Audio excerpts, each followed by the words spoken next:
warahmatullahi wabarakatuh. Kami dari kelompok pertama. Nama saya Muhammad Iqbal, teman saya ada Nabila Zazabila, Mutia Fasya, Irsyad Rahmanda, dan Syifa Indah. Di sini kami akan menelaah buku Pendidikan Agama Islam dan Budi Pekerti, kelas 11 SMA. Di samping kami akan menelaah buku ini, kami juga akan menjelaskan secara terperinci dan secara umum. Bahkan kelompok kami pun akan memberikan kritikan pada buku tersebut. Nah, selain itu juga kami akan memberikan alternatif materi. Oke, untuk mempersingkat waktu, kami persilahkan untuk teman kami yang menjelaskan di awal. Pada resensi secara umum, kami mengambil bab 6, yaitu meniti hidup dengan kemuliaan. Di dalam bab 6 ini terdapat memahami makna pengendalian diri, berprasangka baik, berhusnuzon, dan bersaudara atau ukhuwah. Yang pertama adalah pengendalian diri atau mujahadah nafs. Pengendalian diri atau kontrol diri mujahadah nafs adalah menahan diri dari segala perilaku yang dapat merugikan diri sendiri dan juga orang lain, seperti sifat serakah, tamak dalam literatur Islam. Pengendalian diri dikenal sebagai as-shaum atau puasa. Puasa adalah salah satu sarana pengendalian diri. Hal ini disebut berdasarkan hadis Rasulullah yang artinya, wahai golongan pemuda, barang siapa dari di antara mampu menikah, maka hendaklah dia menikah. Yang demikian itu amat menundukkan dan amat memelihara kehormatan. Tetapi barang siapa yang tidak mampu, hendaklah dia, karena puasa itu menahan nafsu bagian. Hadis riwayat Bukhari. Atau berhusnuzon. Prasangka baik atau husnuzon berasal dari kata Arab, yaitu husnul yang artinya baik dan zan yang artinya berprasangka baik. Jadi prasangka baik atau positive thinking dalam terminologi Islam dikenal dengan istilah husnuzon. Istilah husnuzon adalah sikap orang yang selalu berpikir positif terhadap apa yang telah diperbuat oleh orang lain. Lawan dari sifat ini adalah buruk sangka atau suuzon, yaitu menyangka orang lain melakukan hal-hal buruk tanpa adanya bukti yang benar. Dalam ilmu akhlak, husnuzon dikelompokkan dalam 3 bagian, yaitu husnuzon kepada Allah, husnuzon kepada diri sendiri, dan husnuzon kepada orang lain. Persaudaraan atau ukhuwah dalam Islam dimaksudkan bukan sebatas hubungan kekerabatan karena faktor keturunan, tetapi yang dimaksud dengan persaudaraan dalam Islam adalah persaudaraan yang diikat oleh tali akidah atau sesama muslim, dan persaudaraan karena fungsi kemanusiaan atau sesama manusia makhluk Allah Subhanahu wa Ta'ala.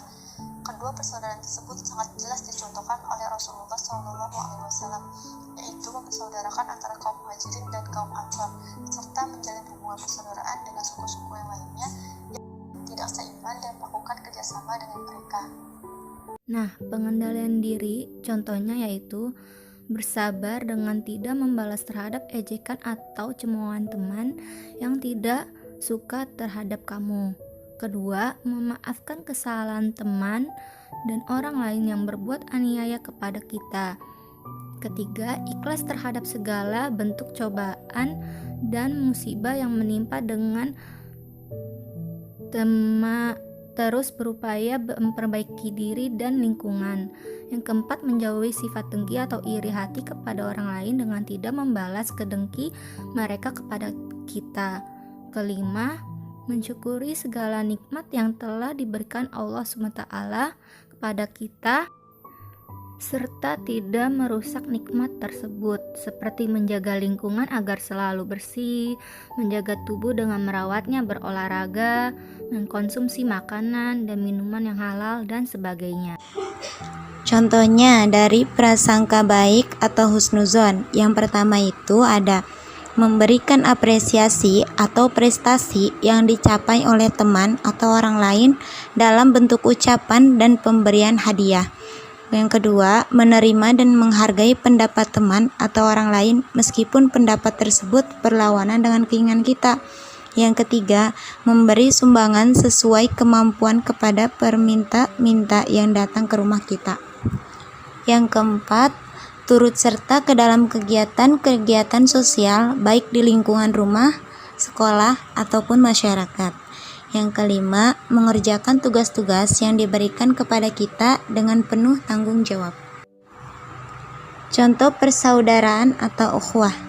Yang pertama itu ada menjenguk, mendoakan, membantu teman atau orang lain yang sedang sakit atau terkena musibah.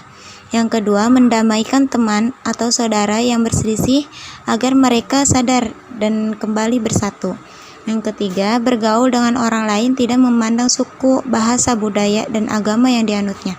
Yang keempat, menghindari segala bentuk permusuhan, tawuran, ataupun kegiatan yang dapat merugikan orang lain. Yang kelima, menghargai perbedaan suku, bangsa, agama, dan budaya teman atau orang lain. Innallaha tawwabur rahim. Nah, artinya,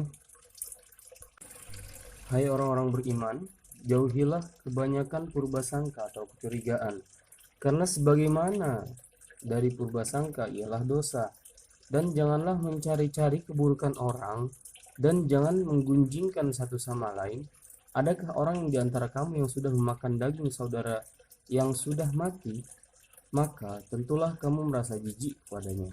Dan bertakwalah kepada Allah, sesungguhnya Allah Maha Penerima Taubat lagi Maha Penyayang. Nah, pada ayat ini ada 4 poin yang perlu kita ketahui. Yang pertama apa? 1, kita harus menjauhi prasangka buruk. Oke, yang kedua, jangan memata-matai dan mencari-cari keburukan atau mencari-cari aib dari seseorang. Yang ketiga, kita nggak boleh untuk berghibah.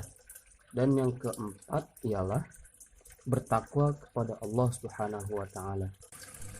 Nah, oke, selanjutnya ada Al-Hujurat ayat 10 yang berbunyi, A'udzubillahi minasyaitonir rajim. Innamal mu'minuna ikhwatun fa'aslihu baina akhawaykum wattaqullaha la'allakum turhamun. Yang artinya orang-orang beriman itu sesungguhnya bersaudara. Sebab itu, damaikanlah atau perbaikilah hubungan antara kedua saudaramu. Dan takutlah kepada Allah supaya kamu mendapat rahmat. Dari sini Allah Subhanahu wa taala menyuruh kita ketika ada sesama muslim atau teman kita, apa kata Allah? Sesama muslim itu adalah saudara, ikhwan. Dan ketika kita melihat dari salah seorang teman kita yang sedang bertikai atau sedang gak akur, nah kita disuruh Allah untuk Nah, di sini terdapat 3 buah hadis yang menjelaskan tentang pengendalian diri, prasangka baik, dan persaudaraan. Nah, di sini saya akan menjelaskan hadis yang pertama. Saya bacakannya. An Abi Hurairah radhiyallahu anhu anna Rasulullah sallallahu alaihi wasallam qala laisa syadidu bil sur'ati innamas syadidul ladzi yamliku nafsahu indal ghadabi. Rawahu Bukhari Muslim. Artinya, orang yang perkasa bukanlah orang yang menang dalam perkelahian, tetapi orang yang perkasa adalah orang yang mengendalikan dirinya ketika marah. Nah, pengendalian diri adalah sebuah sikap yang wajib harus dimiliki setiap orang yang beriman. Pengendalian diri mencakup terhadap kontrol ego maupun emosi diri pribadi. Dalam konteks Islam, pengendalian diri disebut dengan mujahadah an-nafs. Mujahadah an-nafs adalah usaha atau perjuangan yang dilakukan dengan bersungguh-sungguh untuk melawan hawa nafsu. Kandungan hadis ini menjelaskan bahwa kita harus bisa mengontrol diri kita ketika sedang marah. Karena mengontrol diri kita ketika marah lebih susah daripada berkelahi dalam pergulatan. Nah, selanjutnya yang kedua hadis tentang prasangka baik yang berbunyi iyyakum wadhanna fa inna zanna akzabu hadisi. Rawahu Bukhari. Yang artinya, jauhkanlah dirimu dari prasangka buruk, karena sesungguhnya prasangka itu adalah perkataan yang paling dusta. Prasangka baik itu menjadi 3. Yang pertama itu husnuzon kepada Allah Subhanahu wa taala. Dapat dipahami bahwa Jika kita berprasangka baik kepada Allah, maka Allah Subhanahu wa taala juga akan husnuzon kepada kita. Demikian punlah sebaliknya. Manifestasi husnuzon kepada Allah adalah bersyukur atas sebuah nikmat dan bersabar atas semua ujian dari Allah. Nah, yang kedua, husnuzon kepada orang lain. Kita sebagai orang beriman dilarang untuk berprasangka buruk kepada orang lain, mencari-cari kesalahan orang lain, dan larangan mengunjing orang lain. Yang ketiga yaitu husnuzon kepada diri sendiri. Seseorang yang berprasangka baik kepada diri sendiri akan memiliki sikap percaya diri, optimis, dan bekerja keras. Sebaliknya, jika seseorang berburuk sangka kepada diri sendiri, maka ia akan merasa pesimis, tidak percaya diri, dan malas berusaha. Nah, di hadis ketiga ini yaitu tentang persaudaraan. Nah, di sini saya akan membacakan hadisnya dan menjelaskannya. Masalul mu'minina fi tawaddihim wa ta'atufihim wa tarahumihim masalul jasadi izastaqa minhu udhu tada'a sairul jasadi bisyahri wal humma, yang artinya perumpamaan kaum mukmin dalam sikap saling mencintai, mengasihi, dan menyayangi seumpama satu tubuh. Jika satu anggota tubuh sakit, maka anggota tubuh lain akan susah tidur atau berisi nilai yang bisa kita ambil untuk kehidupan kita sehari-hari. Nah, yang pertama itu menjenguk atau mendoakan atau membantu orang lain yang sedang sakit atau terkena musibah. Yang kedua, mendamaikan teman atau saudara yang berselisih agar mereka sadar kembali bersatu. Yang ketiga, bergaul dengan orang lain dengan tidak memandang suku, bahasa, budaya, dan agama yang dianutnya. Nah, yang keempat, menghindari segala bentuk permusuhan, tawuran, ataupun kegiatan dapat merugikan orang lain. Nah, yang kelima, menghargai perbedaan suku, bangsa, agama, dan budaya teman. Kelebihan buku ini adalah kita dapat mengetahui apa itu meniti hidup dengan kemuliaan, dan kita dapat memahami makna tentang pengendalian diri, berhusnuzon, dan persaudaraan atau ukhuwah lebih dalam lagi. Kekurangannya di dalam bab ini adalah pembahasan yang kurang mengenai macam-macam atau contoh perilaku mulia. Seharusnya ditambahkan lagi macam-macam tentang perilaku mulia dan kurangnya penjabaran tentang macam-macam ukhuwah. Alternatif materi. Kami mengambil alternatif materi, yaitu menambahkan materi tentang meniti kehidupan dengan kemuliaan, yaitu pertama, berpegang teguh kepada kejujuran dalam segala hal. Yang kedua, menjawab campur urusan orang lain.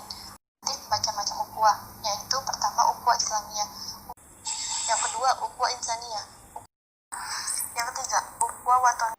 Sekian video dari kelompok kami, kurang lebihnya mohon maaf. Wassalamualaikum warahmatullahi wabarakatuh.